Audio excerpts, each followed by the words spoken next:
We're live here at CubsCon, and I'm joined actually today by Evan Altman, Cubs blogger, and Rob Z, which you'll see here in just a minute. Evan's going to actually conduct the interview for us, so stay tuned in, and at the end we're going to have a little bit of fun with Rob, and I don't want to give too much away, but you're definitely going to want to stay tuned in. So much going on here at CubsCon today, Evan. Let's give everybody just a quick overview before we jump in. Yeah, absolutely. So last night was the opening ceremony. Just kind of had all the players announced and kind of got everybody hyped up with some videos, and all the fans were up there in the big ballroom. And then this morning they're doing all the panels. So the Ricketts family just addressed all the crowd, answered a few questions. Now they got baseball operations going on, and we're here with all the minor league affiliates, just letting people mill around, and it's just the vibe is kind of like when you walked around, if anybody was around the ballpark, after the World Series games or after the NLCS, and just kind of having all these fans walk around and just feel just immersed in everything Cubs. It's unbelievable. All right, so without further ado, I'll turn it over to you, and let's meet Rob. Awesome. So I was actually told that this is Mike Montgomery, is my understanding, right? At least that's what Ted Lilly of course. Told you, right? Yeah. So according to about 35% of Cubs fans, I'm Mike Montgomery, which is a huge compliment to him appearance-wise. So, Ted Lilly is a funny story. He was talking to me for about 10 minutes, and he knows me pretty well, but he also knows Mike, and he's talking to me about like my changeup, my curveballs. How proud he was of me, like he stepped up in a big moment. And I was like, nice, like Ted Lilly loves me. So some guy walks by and he taps the guy and he's like, hey buddy, I need you to meet my friend Mike Montgomery. And I was like, oh no. So I just went with it. I was like, hey Mike, nice to meet you. Like, well, and I think that's continuing a trend, right? Because it's obvious the team might not even know who you are based on. I saw the back of your jersey here, yeah. And it's not quite spelled right. Yeah. So that was strike two on embarrassing moments for me. Strike one was I was doing like an all-day caravan thing, and I was having a good time, and someone sent me a pic like, hey, saw you on Cubs Twitter, and I looked at the picture, and it was my last name, and it was not spelled right.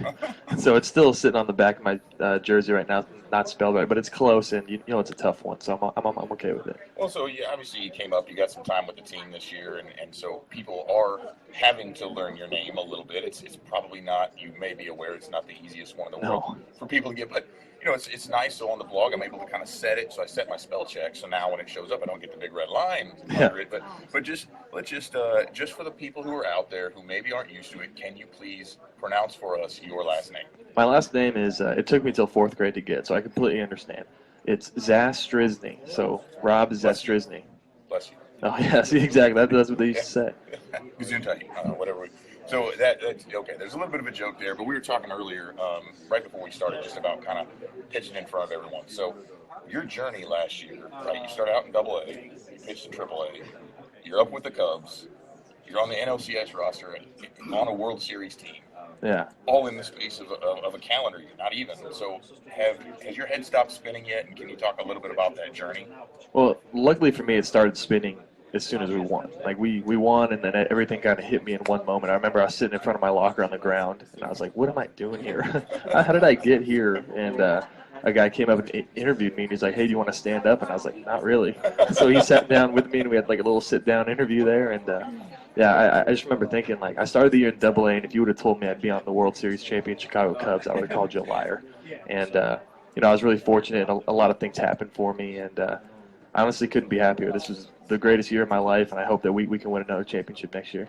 So you were actually, when you made your debut, you were actually the first pitcher drafted by the current front office to have made his way to the majors. I didn't know if you were aware of that, or if that's something that ever sunk in with you at all. Yeah, I saw it on Twitter at first, and I was like, no way, and I started thinking about it, and then I couldn't think of anybody, and then Theo came up to me and he was like, hey, just so you know, you're the first pitcher we drafted that is up in the big leagues, so no pressure. And he tapped me on the back and walked away, and I was like, oh man, I can't let Theo down. I got to throw well now. So yeah, it was definitely cool, and I remember thinking about it like it was definitely an honor, and I put in a lot of hard work to get there, so I'm really glad it all worked out. Absolutely. So now that you've made that debut, right, you've been up, you've had a taste of that, have you been able to talk with any of the guys who, your teammates from the minors, some of those guys who are still, coming up behind you to say, hey, here's some words of advice? Have you been able to kind of share that yet, or has it all just been kind of moving too fast? That's the great thing about the Cubs organization is the guys are so supportive. Like, I was in a group message the entire time. They're like, hey, Rob pitched today, and like all the guys are like, dude, awesome job, or you got shelled today or whatever it was. And like they all kept up with me really well. They kept texting me and kept in contact and stuff. And a couple guys have reached out and been like, hey, what was your secret this year? What did you do to prepare yourself? Because we were actually sitting in Double A. This is one of my favorite stories. We were sitting in Double A, and some guy we played in the fall league with had made his debut. And I turned to David Garner and a couple guys, and I was like, what would you do if you were there right now? And we were all just like, dude, there's no way. Like, there's no way we can do it. And so that was like the start of this year. There was like, there's no way I could throw in the big leagues this year. And then it kind of transitioned into, I'm ready, let's do this. And then I got called up, and it all worked out. Nice.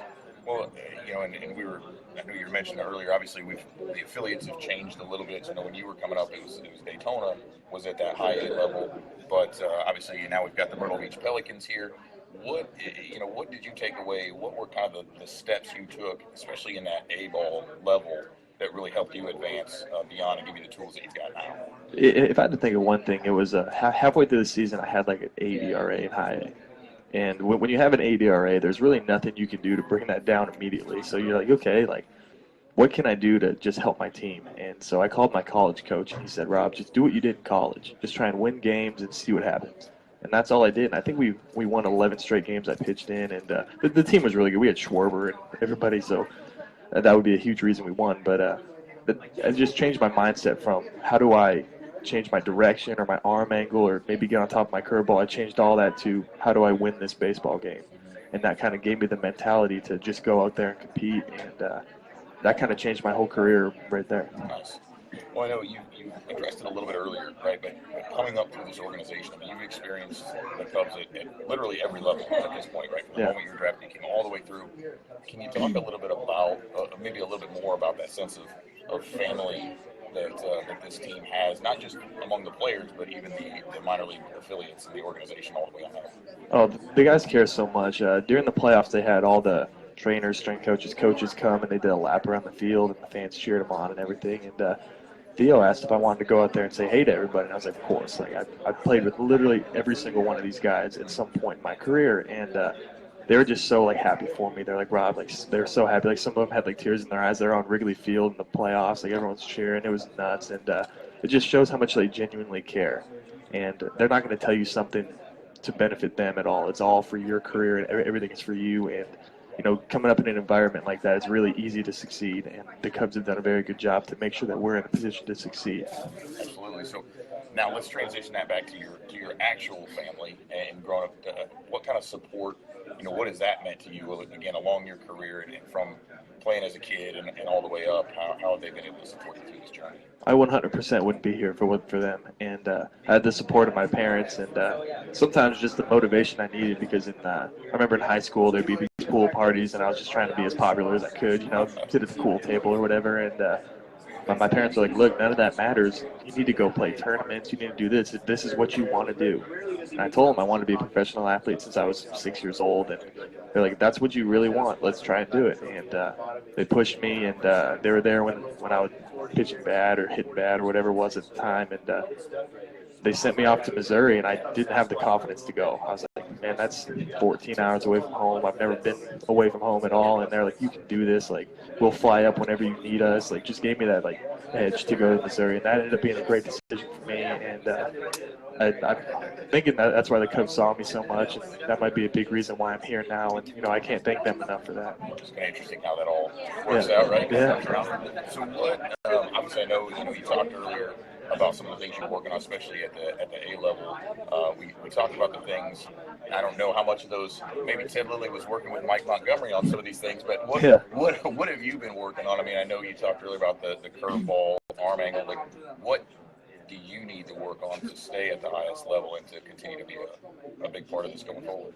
That's actually a big thing for me. Is the guys told me that it's really easy to get to the big leagues. It's hard to stay here. And I was like, man, it was really hard to get here.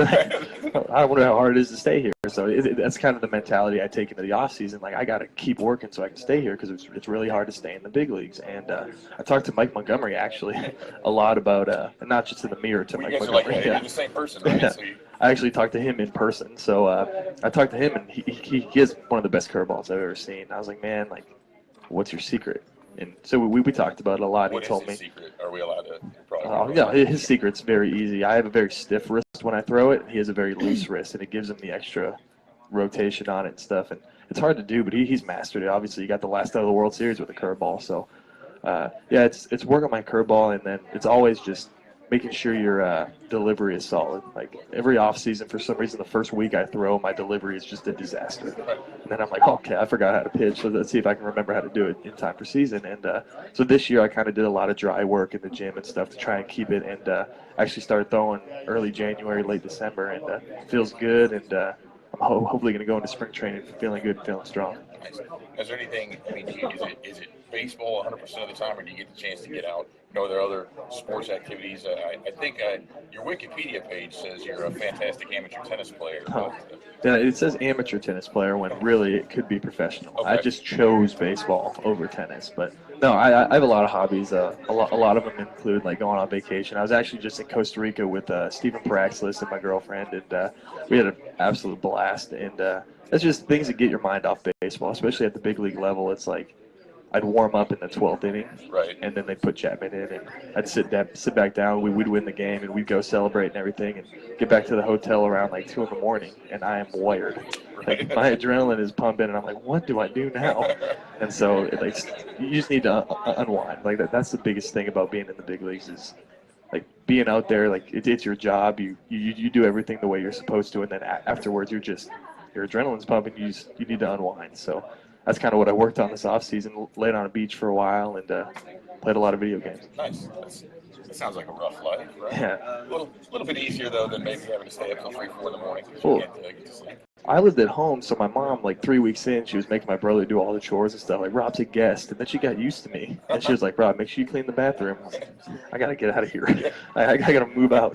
I was just celebrating the World Series. Yeah, I'm not come supposed on. to clean your bathroom. I went from holding up a trophy to cleaning the bathroom floor. Well, that's a little bit of a step down, but it keeps you humble, right? Yeah, it keeps you humble for sure. It's just like the fans when you come out there and maybe you don't have the best game in the world, right? Yeah. Mom's there to lift you up, and then she's there to knock you back down. Exactly.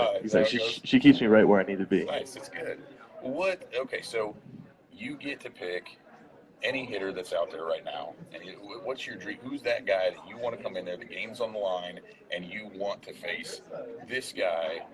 And let's go with not another pitcher who's not going to get a hit, but I mean, like, who's that guy that you get this guy out and you feel like, okay, I kind of made it with this? Actually, it was Adrian Gonzalez from the Dodgers, and I don't exactly remember what I did against him because I was kind of freaking out at the time. It was like my second outing, and I was like, okay, Adrian Gonzalez is hitting, don't give up a home run. But I remember watching him in spring training, and I was sitting in the stands, and I think he went like 4 for 4, 3 for 3 against us, and just sprayed it the other way on a changeup off C.J. Edwards, a really good pitch. And I was just like, man, how did he hit that? And then I remember thinking, I was like, if I want to pitch in the big leagues, I got to get that guy out 2 or 3 times. And so that was the kind of mentality I had. And then sure enough, my third outing, I faced him, and I ended up getting him out. I just don't remember how. That's good. That's good for moving forward, right? It's just, Yeah. just kind of forget everything you know and just kind of Exactly. go with it. Well, okay, so obviously, we talked about a couple of those big moments and something like making your debut or being a part of a World Series champion. I mean, those are, this interview, those are obvious things with your debut season that are going to be highlights, I'm sure, that you'll take away. But if we take away, the time we're spending here right now, what would be the highlight for you of this kind of debut season here with the Cubs? So with the interview being first. Right. Okay, what would be second? Well, and I think the World Series is probably second, so let's exclude those and let's go with, like, what's your third and or fourth favorite things? 4 favorite things. Well, if I'm going like sentimental things, it was the parade. It was absolutely outrageous. I remember sitting up there, and I don't even know if they knew who I was, but I was waving at everybody, and they were screaming because they don't care. Like, it could have been like, "It's Mike Montgomery!" Yeah, exactly. It's Mike. And then I saw Ted Lilly out there, like, "Good job, Mike." But that was just so much fun. Like, they had the camera on me at one point, I think WGN, and they were talking to me, and we turned the corner off Michigan to go under something. I'm not sure what street we turned on, and there was just a line that as far as I could see of people. And I remember they asked me a question I just forgot, and I was just staring at it. I was like, do you see that? Do you see what I'm seeing? And they were laughing at me and stuff. But if we're talking about physical things, it's the food. The food up there is outrageous. Like, I remember Albert Almora went up, and I was like, dude, Howard, when he came back down, I was like, how's the big leagues? He's like, you're going to gain 30 pounds. I was like, what do you mean? I have a good diet. Then I went up there, and they're like grass-fed this, like all sorts of like healthy food. And you just feel so good about eating it. You just keep eating, and you just have so much time before games, and they have so much food for you. I don't know. I didn't know. Did you carry any of that desire for that with you when you guys moved back?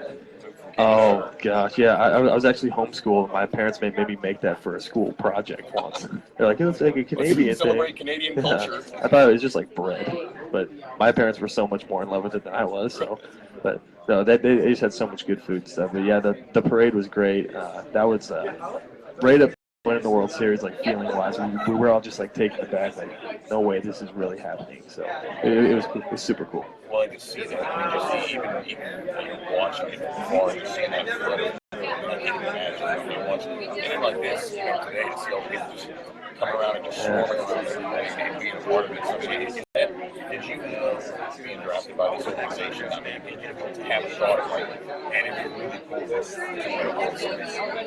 Was that ever in your thought process prior? Oh, definitely. Definitely not initially, though.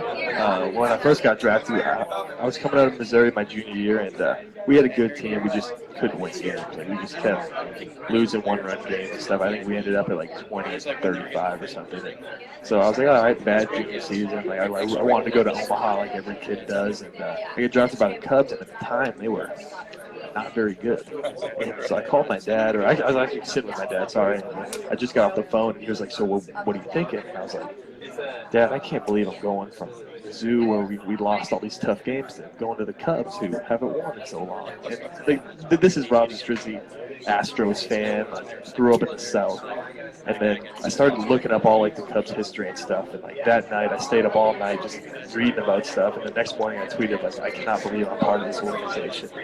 This is crazy. And in my first interview in Low, I actually said my dream for my career is to win a World Series with the Chicago Cubs. And it ended up coming true. I tweeted it, got like 5,000 favorites, felt really good about it. So, no, but it was just something that I've always wanted to do with the Cubs. And now that I've won one, and I want to be a bigger part of it, of course. I want to be on the roster. I want to pitch. I want to throw the last out like every kid wants to do. And you know who threw the last out of the World Series? Me. Oh, yeah. Oh, wait, no, Mike Montgomery, sorry. You can't, now we're taking it back to the reality. The reality, yeah. I mean, it's just now that we've won one, I want to be a bigger part of one. And I want to be like Lackey and Lester and them and Ross who have multiple rings and stuff. And it's like an addicting feeling. Like it's something that we brought to the city that they helped us get. Like it was just a huge like team effort throughout the entire Chicago and all the fan base that we have. And it was a great feeling. So what do you see?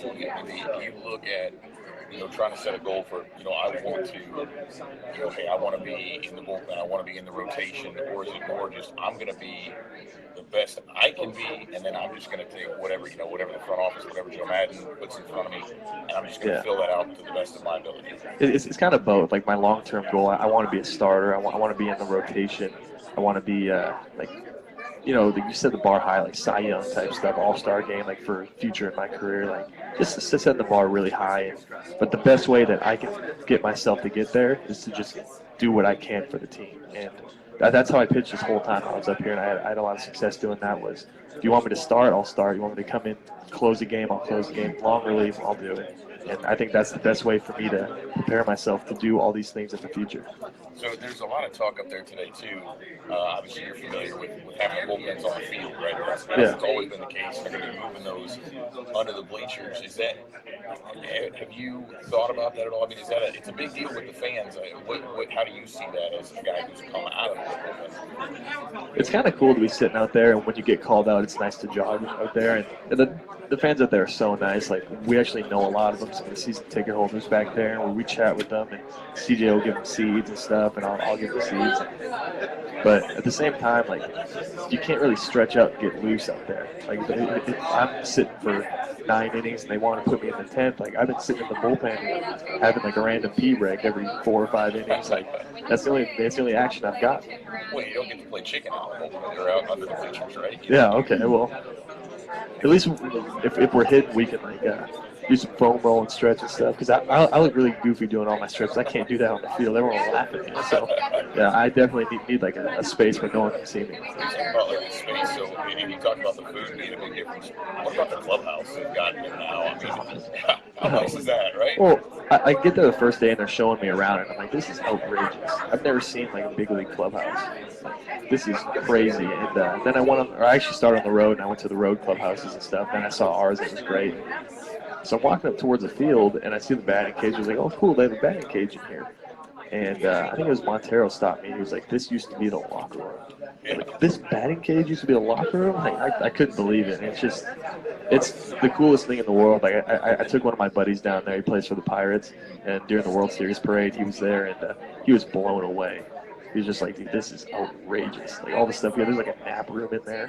Like, I haven't used it yet because I'm too scared I'm going to miss something. But definitely, like, 5 years down the road, I'm taking a nap in there. Yeah, once you get in the hydrotherapy chamber and, like, float for a while. Exactly. There's so much cool stuff in there. Like, I don't know, like, it's hard to pitch a full season. It really is. And I'm wondering how these guys like John Lester and them throw. He's a massive guy, strong dude. And I'm like, how do they throw 200 innings? But they're so good with their recovery. They have so much tools for them, and they use all of them. They get their massages. They're so meticulous with their routine. Like, that's what I learned most this year. And, like, the Cubs clubhouse gives you the option to do anything that you need.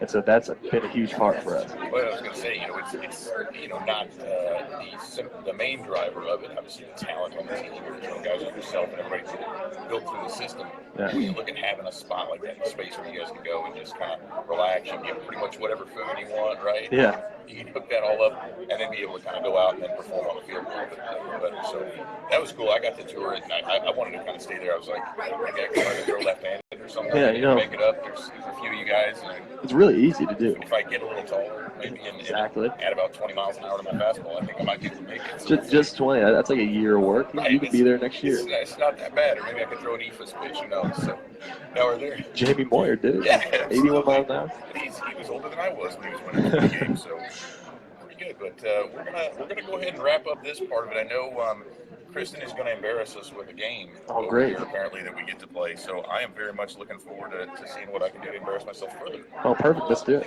Which I also have to back up and say that you glossed over the fact that this interview was going to be the highlight of his his season, and you picked right up on it, and it is number one, of course. It's number one. Yeah, so, I would say it's the best thing that happened, like my whole pro career, but it's the best thing that's happened in 2017. Perfect. Yeah. It's the best thing that's happened on it's still early. So. Yeah, it's early in the year, but for sure. Absolutely. Well, I know fun is definitely a big part of the culture. Yeah. So if you're familiar with the game, watch your mouth. I don't know how to put this in. So that does not. The wider part actually tucks in to your mouth. Oh gosh. Do we have a bib that we need to? No. You'll be okay. If I drool on camera, so are they gonna laugh at me? Here's the deal. We've got. I will. Oh, and then, yeah, that's fine. Again, you can tell them to laugh at me too. They will all Yeah. fall. You guys can all laugh at him. Good. So I'll give you 2 phrases to say, and Evan, you have to guess what these phrases are. So go ahead and put yours in. Can I do it off camera? I'm really nervous about this. Yeah. Here, we'll hide you for a second. Am I doing this right? And Evan, look away. We'll show the audience what he's supposed to be saying. I want to look away from what he's doing over here anyway. There you go. That's a good look for you. Oh my God. There you go. I'm not. All right. I pressed this thing. I didn't see it. Rob, there's your first. Baby, what's yours? I'm thinking at it if you can't tell what I'm saying. Okay. Clark the Cub is adorable. Clark the Cub is adorable. Clark the Cub is adorable. Okay, see, that's a pretty easy one. So, Evan, look away again. He's got one more, and then it's going to be your I turn. don't want to look anywhere. Just put the cards over. Yeah, I'm gonna drill it. I'm afraid I'm scare you. All right. My name is Rob Zastryzny. My name is Mike Montgomery. Yeah, there we go. Okay, my name is Mike Montgomery. Close enough. All right. I'll let's see. And this is the last one for you. All right. Wow, we are World Series champions. Wow, we are. We are World Series champions. I can't say the P. P's and the B's are very, very hard. So go ahead and take yours out. Well done. Oh man. And Evan, I think it's time for you to Oh boy. try this out. I was considering buying this game for fun. There's no way I'm buying that now. No, There's no way. it's a little painful actually Yeah. once you play with You're it. sitting there, you're trying to say something, you just feel like helpless. All right, Rob. Now you have to look away so we can show the phrase to everyone here. Evan. All right, here we go.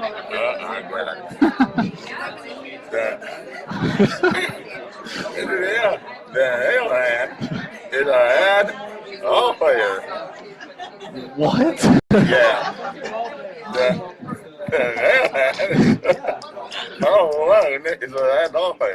It's like the mailman is a bad ball player. Is what Exactly. I'm hearing. Exactly correct. Why would that be something you say? That actually is a phrase from the game. What? The rest of these we've made up, so that Oh, one was a little gosh. bit more difficult. All right, This one came at the game too. I think. Oh wow, that's actually in the game. all right. One more for Evan here. Okay, So, look away. whoop. Okay. Ivy grows below the bleachers. I thought you did that one pretty well, actually. That was actually really good. Ivy grows below the bleachers. All He said right. below the bleachers. Below the bleachers. All right. That's really good. Oh my goodness. All right. Well, thanks again so much to Evan and Rob for sitting in today, and we will be back in just a little bit with more right here at CubsCon. Actually, next up is going to be Jamer Candelario. So Oh, nice. any tidbits and maybe secrets, comments, funny stories to share with folks about Jamer? Oh, Jamer? Yeah. There was one time in Low A, my favorite moment. I just got called up to Low A from short season, and Jamer Candelario, make sure you ask him, there was a bunt down the third base line. He was playing third base, and he tried his hardest to make that ball go foul. He got down and tried to blow the ball foul. He didn't. Yeah, I thought We it will was ask like, him about that that's for so sure. much like team effort. Like as a pitcher, you got to respect that. Like he's trying to get you that foul ball. Oh man, I loved it.